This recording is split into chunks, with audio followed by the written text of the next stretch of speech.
मोर का हिंदू धर्म में बहुत महत्व है। मोर को कार्तिकेय का वाहन माना जाता है। मोर अथवा मयूर पक्षी का मूल स्थान दक्षिणी और दक्षिण पूर्वी एशिया में है। यह ज्यादातर खुले वनों में वन्य पक्षी की तरह रहते हैं। नीला मोर भारत और श्रीलंका का राष्ट्रीय पक्षी है। नर की एक खूबसूरत और रंग बिरंगी फरों से बनी पूंछ होती है, जिसे वो खोलकर प्रणय निवेदन के लिए नाचता है, विशेष रूप से बसंत और बारिश के मौसम में। मोर की मादा मोरनी कहलाती है। चलिए अब हम आपको मोर के बारे में कुछ रोचक तथ्य और जानकारी देते हैं। हिंदू धर्म में मोर का विशेष महत्व है। भगवान श्री कृष्ण के मुकुट पर मोर पंख सजा होता है। भगवान शिव के पुत्र कार्तिकेय का वाहन मोर है।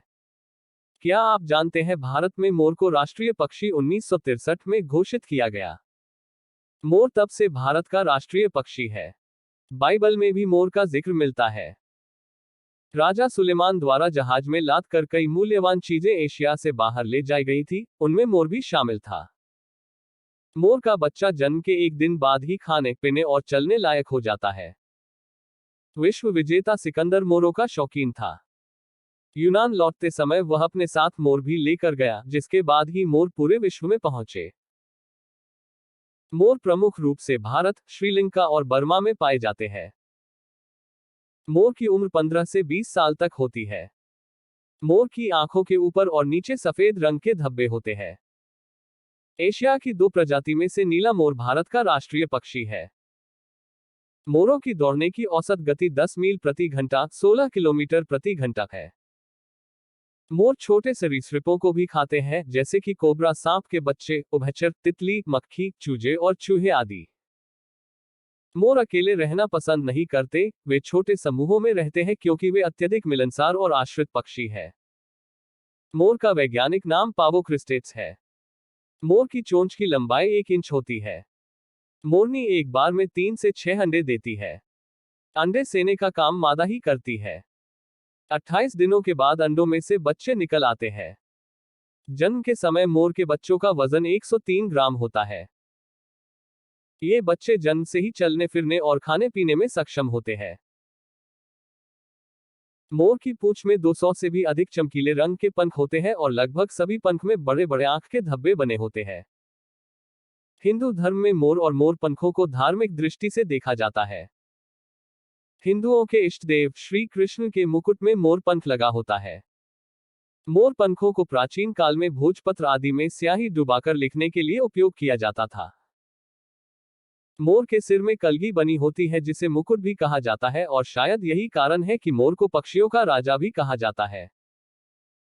अंग्रेजी में मोर को पीकॉक, मोरनी को पीहेन और इनके बच्चों को पीचिक्स कहा जाता है, और इन सबको सामूहिक रूप से पीफाउल कहा जाता है। मोर खेतों, जंगलों और गर्म क्षेत्रों में निवास करना पसंद करते हैं।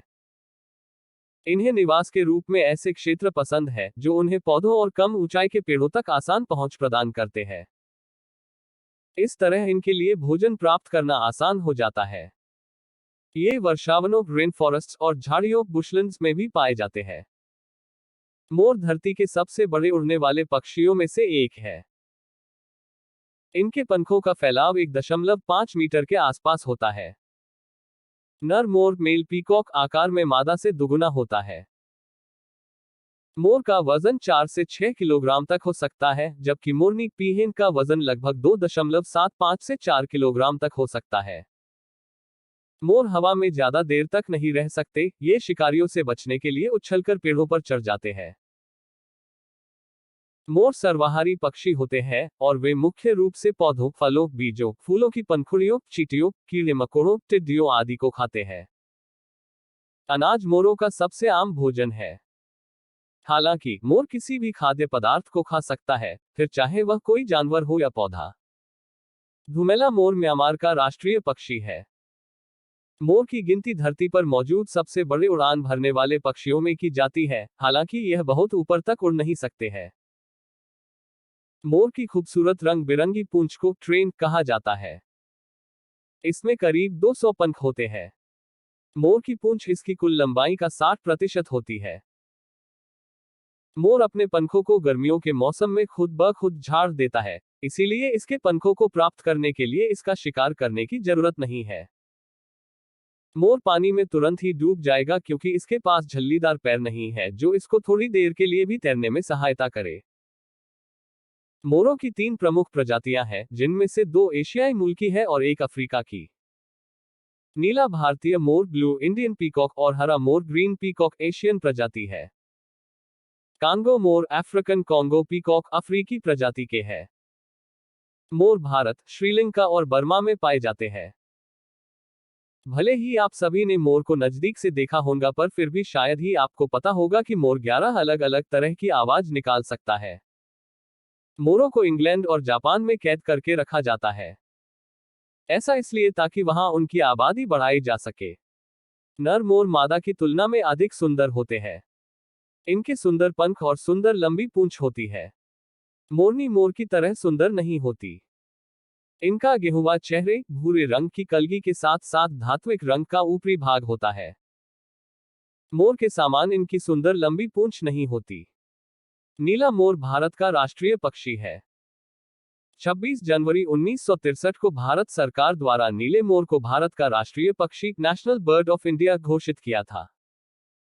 एक मोर के पैरों में 4 उंगलियां होती है, जिनमें से 3 आगे की ओर और एक पीछे की तरफ होती है। उंगलियों की ऐसी संरचना मोर के लिए शाखाओं को पकड़ना और पेड़ों में घूमना आसान बनाती है।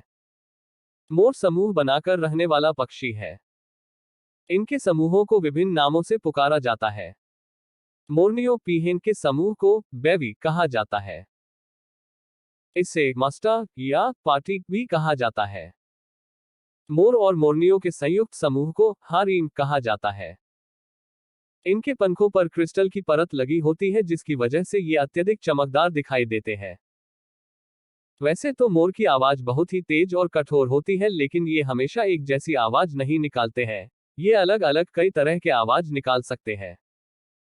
मुगल बादशाह शाहजहां की राजगद्दी को तख्ते ताउस कहा जाता था। ताउस अरबी भाषा का शब्द है जिसका अर्थ है जो मोर के लिए इस्तेमाल किया जाता है। तख्ते ताउस में 2 मोरों के बीच तख्त निर्मित था और पीछे की आकृति पंख पसारे मोर की थी। मादा मोर जनवरी और मार्च के बीच में अंडे देती है। यह एक बार में 3 से 6 अंडे देती है।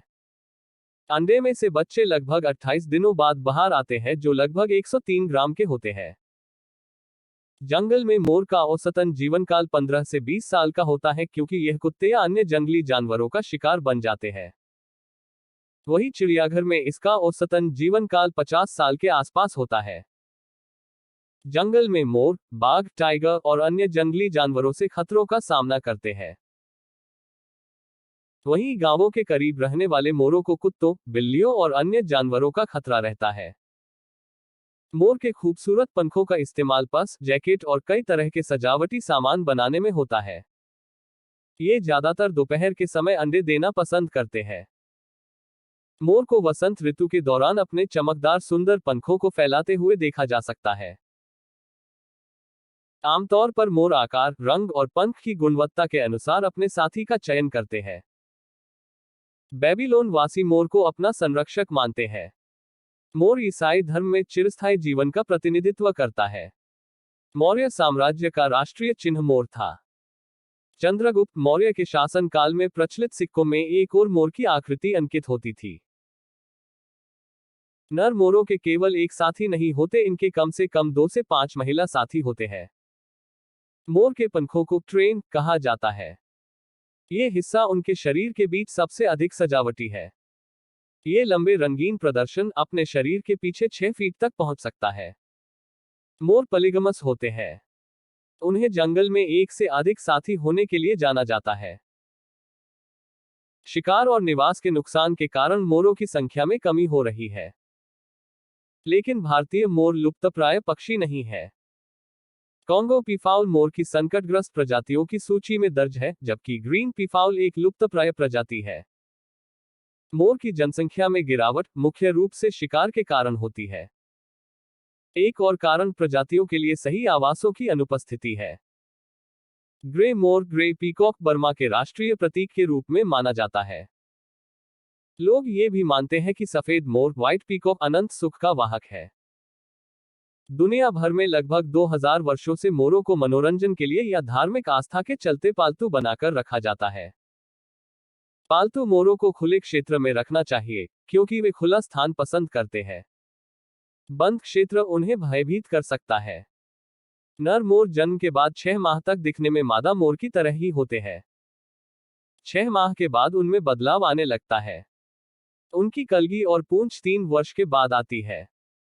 ग्रीक और रोमन पौराणिक कथाओं में मोर को देवी हेरा, गॉडेस हेरा से जुड़ा हुआ माना जाता है। प्राचीन यूनान में लोग मोरनी को अमरता का प्रतीक मानते थे, क्योंकि उनका मानना था कि मोरनी का शरीर मरने के बाद भी नहीं सड़ता है। मोर एक आक्रामक पक्षी है और अपने क्षेत्र में किसी अन्य मोर के प्रवेश को भी मंजूरी नहीं देता। मोर 8 से 10 के समूह में यात्रा करते हैं। जंगली मोरों को खेल खेलते हुए भी देखा जा सकता है। मोर के बच्चों को झाड़ी के चारों ओर सिर झुकाकर एक दूसरे का पीछा करते या अपनी गर्दन को पृथ्वी के समानांतर पकड़कर चलते हुए देखा जा सकता है। ये इस तरह खेल रहे होते हैं। खास बात यह है कि मोर खेलते समय हमेशा क्लॉकवाइज डायरेक्शन में ही चलते हैं। उन्हें सूरज की रोशनी के नीचे खेलना पसंद है। नर मोर मादा मोर के मुकाबले ज्यादा खूबसूरत होते हैं, क्योंकि नर मोर के पास एक सुंदर पंखों की पूंछ होती है। मोरों का जिक्र प्राचीन ग्रंथों जैसे बाइबल, गीता आदि में भी किया गया है। प्रजनन काल के समय नर मोर सुंदर पंख फैलाकर मादा को आकर्षित करने की कोशिश करते हैं। फेंग शुई की मान्यताओं में मोर पंख को खतरों और आपदाओं से रक्षा करने वाला माना जाता है। भारत में मोर को भारतीय वन्यजीव संरक्षण अधिनियम 1972 के तहत पुनर्तः संरक्षण प्रदान किया गया है। इसके शिकार पर भारत में पूर्णतया प्रतिबंध है। मोर हर साल अगस्त के महीने में अपने पंख त्याग देता है और फिर उसके शरीर में नए पंख उगते हैं। जब मोर पहली बार पैदा होते हैं तो उनके पास पूंछ नहीं होती है।